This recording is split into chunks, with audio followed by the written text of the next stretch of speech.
ఏకవచనం బహువచనం. ఏకవచనం అంటే ఏంటంటే ఏదైనా ఒక వస్తువు ఉండాలి. ఏదైనా ఒక వస్తువు ఉండేటప్పుడు దాన్ని మనం ఏకవచనం అంటాం. ఒకటి కంటే ఎక్కువ వస్తువులు అంటే 2 కానీ 3 కానీ 4 కానీ 5 కానీ ఎన్నైనా 2 నుంచి ఎన్నైనా ఉండొచ్చు. అలాగా ఉంటే ఒకటి కంటే ఎక్కువ ఉంటే దాన్ని బహువచనం అంటారు. బహువచనం అంటే ఏంటంటే ఒకటి కంటే ఎక్కువ వస్తువులు ఉండాలి. 2 కానీ 2 కంటే ఎక్కువ కానీ వస్తువులు ఉంటే దాన్ని బహువచనం అని అంటాము. ఏకవచనం అంటే ఒకే ఒక వస్తువు ఉంటే దాన్ని ఏకవచనం అని అంటాము. అయితే కొన్ని ఏకవచనాలు మనము ఇక్కడ ఉదాహరణకి చూద్దాం. చెట్టు. చెట్టు అంటే ఒక చెట్టు. చెట్టు అంటే ఒక చెట్టు.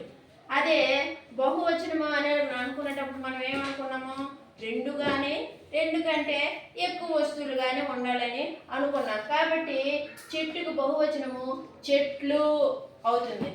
ఈ టా కింద టా వచ్చిపోయి లా కింద టా కింద లా ఒత్తు అనేది వస్తుంది. అప్పుడు చెట్లు. చెట్లు అంటే 2 అయినా ఉండొచ్చు, 3 అయినా ఉండొచ్చు, 4 అయినా ఉండొచ్చు, 5 అయినా ఉండొచ్చు, ఎన్నైనా ఉండొచ్చు. అది బహువచనం. బహు అంటే అర్థము ఎక్కువ అని అర్థం. బహు అంటే అర్థం ఎక్కువ అని అర్థం. చెట్లు అంటే ఎన్ని చెట్లైనా ఉండొచ్చు, 2 అయినా 3 అయినా 4 అయినా. నెక్స్ట్ గొడుగు. గొడుగు అంటే ఒక గొడుగు అని అర్థం. ఒక గొడుగని అర్థం. గొడుగు అంటే ఒక గొడుగని అర్థం. ఒక గొడుగని అర్థం. దానికి బహువచనం ఏమవుద్ది?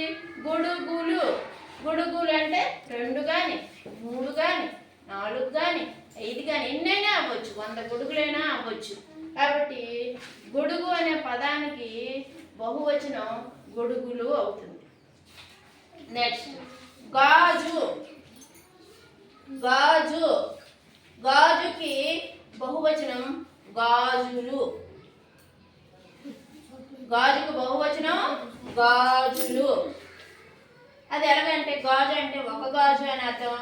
గాజులు అంటే 2 కానీ 3 కానీ 4 కానీ ఎన్నైనా కావచ్చు. గాజుకు బహువచనం గాజులు అవుతుంది. నెక్స్ట్ పుస్తకం.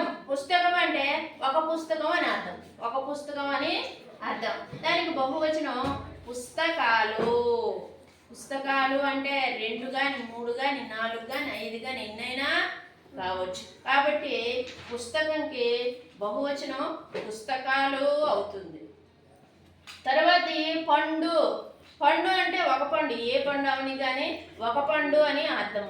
దానికి బహువచనం పండ్లు. పండ్లు అంటే ఎక్కువ పండ్లు, ఎన్నైనా కావచ్చు. 2 నుంచి 2 కానీ 3 కానీ 2తో స్టార్ట్ అయ్యి ఎక్కడ వరకైనా ఆ నెంబర్ ఉండొచ్చు. తర్వాత కుర్చీ.